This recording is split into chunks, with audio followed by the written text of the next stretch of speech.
반갑습니다. 존경하는 국민 여러분, 더불어민주당 대표 이재명입니다.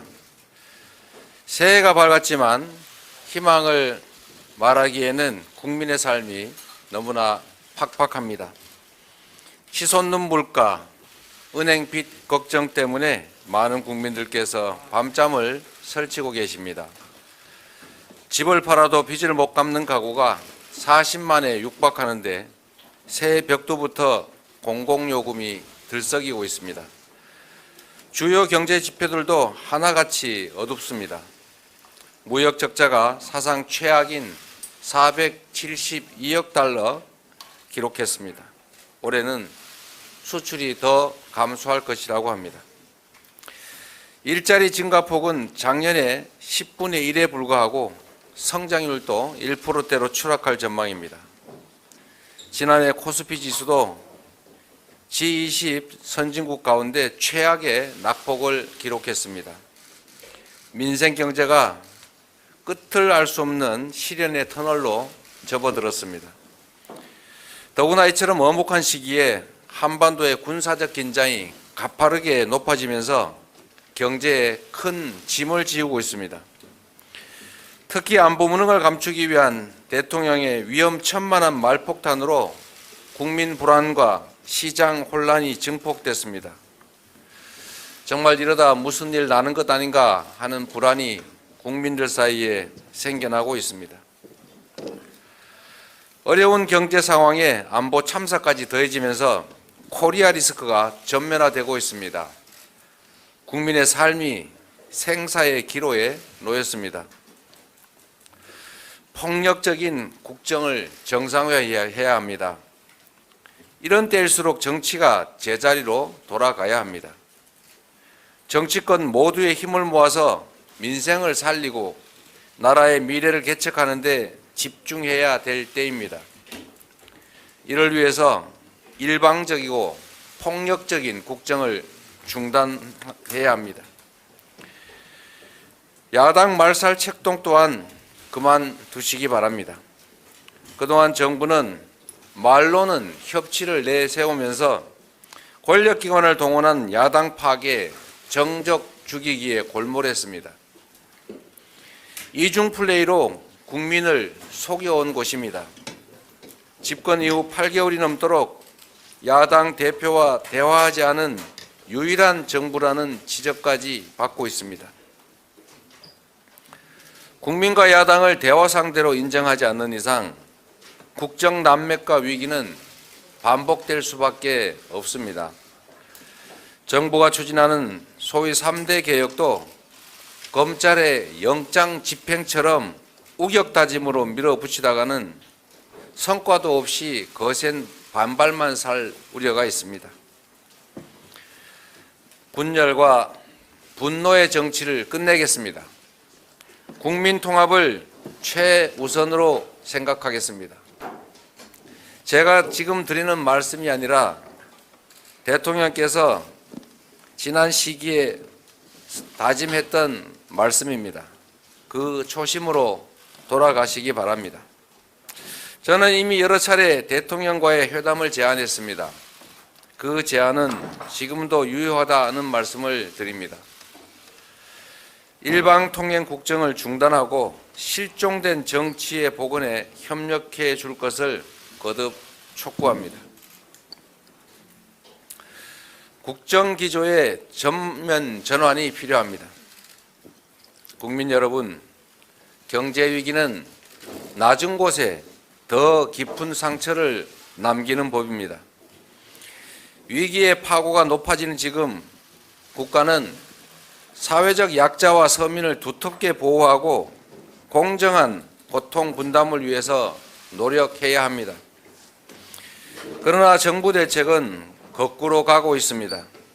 초부자 감세와 다주택자들의 부동산 쇼핑 조장에 골몰하고 있습니다. 기후위기와 경제산업 재편에 대비하기 위한 재생에너지 확대, 아리백 기반 강화 또한 뒷전으로 밀려나고 있습니다. 양극화와 불평등을 악화시키고 우리 사회의 미래를 좀먹는 잘못된 처방이고 자충수입니다. 지금 즉시 국정기조를 전면 전환할 것을 촉구합니다. 민생경제위기 돌파를 위한 3대 해법을 제시해 보겠습니다. 첫째로 총 30조 규모의 긴급 민생 프로젝트를 제안드립니다. 첫 번째로 전월세 보증금 이자 지원이 반드시 필요합니다. 현재 유주택자를 대상으로 높아진 변동금리를 낮은 고정금리로 바꿔주는 안심전환 대출이 시행 중이긴 합니다만 사정이 어려운 무주택자들에 대한 대책은 없습니다. 무주택자들의 임대차 보증금 대출 이자를 낮춰주는 대책이 시급합니다. 대부업과 불법 사금융으로 내몰리는 저신용 서민들이 제도권 안에서 개인 신용 대출을 받을 수 있도록 정부의 보증과 지원이 대폭 확대되어야 합니다.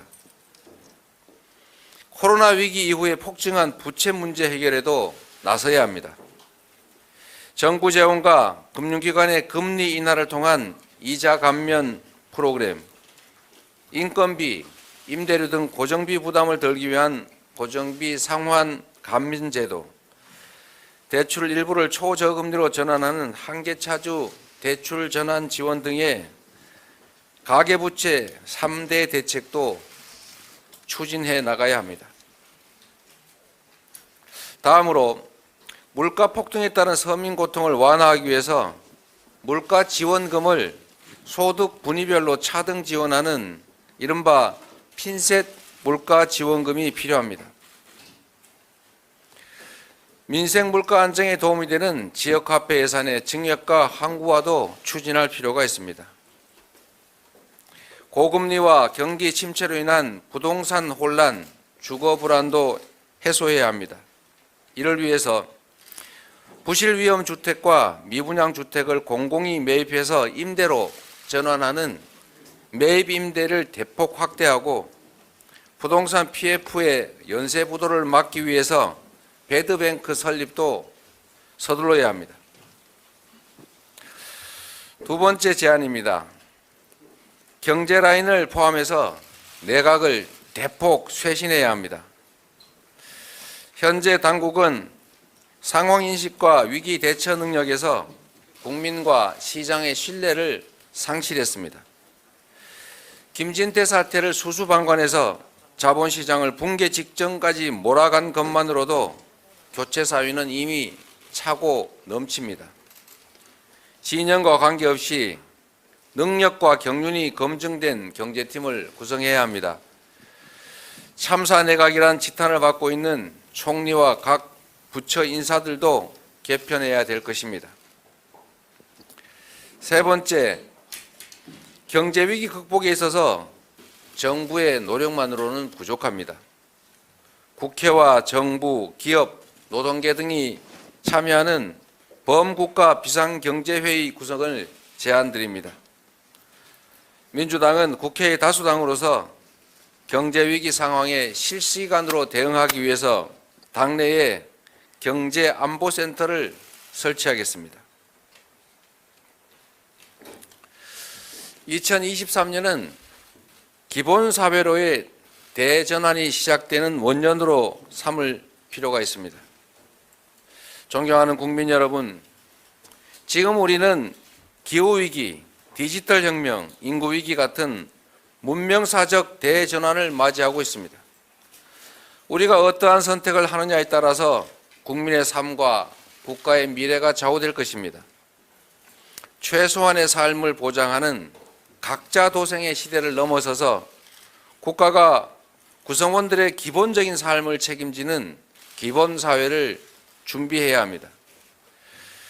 민주당은 기본사회 2050 비전을 준비해서 우리 미래 청사진을 분명하게 제시하겠습니다. 이를 준비하기 위해 당내에 기본사회위원회를 설치하겠습니다. 기본소득의 완성을 위해서 단계적으로 나아가겠습니다.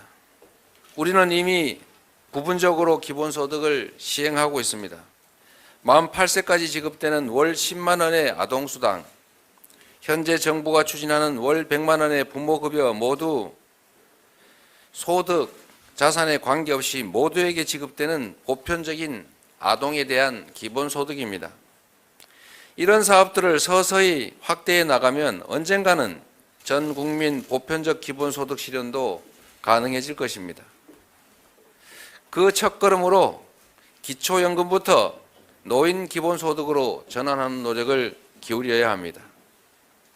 모두가 아시는 것처럼 기초연금은 박근혜 전 대통령 후보가 자산소득과 관계없이 모든 65세 이상 노인에게 공평하게 동등하게 지급하겠다고 했던 노인 기본소득이었습니다. 기초연금의 부부 감액을 폐지하고 현재 70%에게만 지급하는 것을 전체 어르신에게 지급하는 것으로 점차 확대하는 방안을 추진하겠습니다. 재생에너지 기반의 에너지연금도 단계적으로 확대해야 합니다. 농촌 중심의 지방 소멸을 막기 위한 농촌 기본소득도 시행할 필요가 있습니다. 기본 주거로 주거 불안 시대를 끝내야 합니다. 정부가 최근 다주택자들의 주택 매집과 투기를 부추기고 있습니다. 부동산 시장을 다시 도박판으로 만들고 경제 양극화, 자산 양극화를 확대할 악수 중에서도 악수입니다.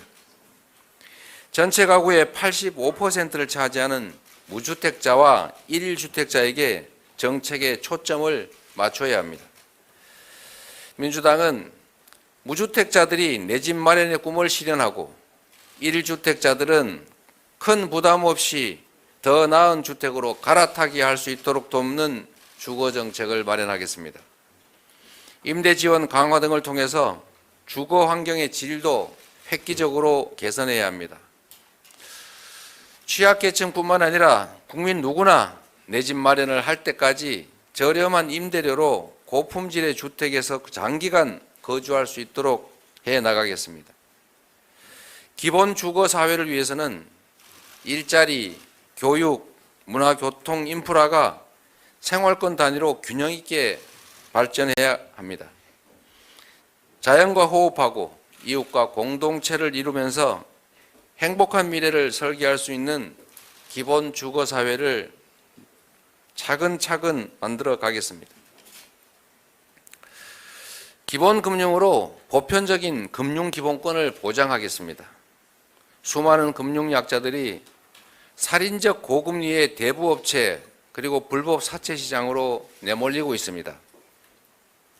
돈이 더 필요한 사람일수록 은행 이용이 더 어려운 이 모순을 계속 방치하면 금융의 불평등과 불공정은 더욱 심해지고 경제 활성화도 더 어렵게 됩니다.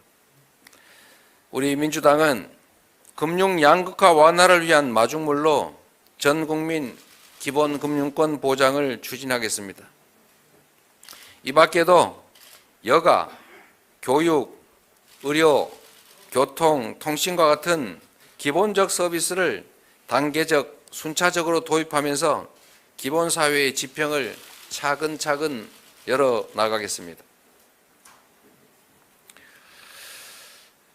국민의 뜻을 받드는 개헌과 정치개혁이 시급합니다. 존경하는 국민 여러분, 모든 개혁의 출발과 종착지는 결국 정치입니다. 올해로 87년 헌법체제가 36년째를 맞습니다. 이제 시대가 달라졌고 국민은 변화를 요구합니다. 이미 수명을 다한 현행 대통령 5년 단임제를 4년 중임제로 바꾸어서 책임정치 실현 그리고 국정 연속성을 높여야 합니다.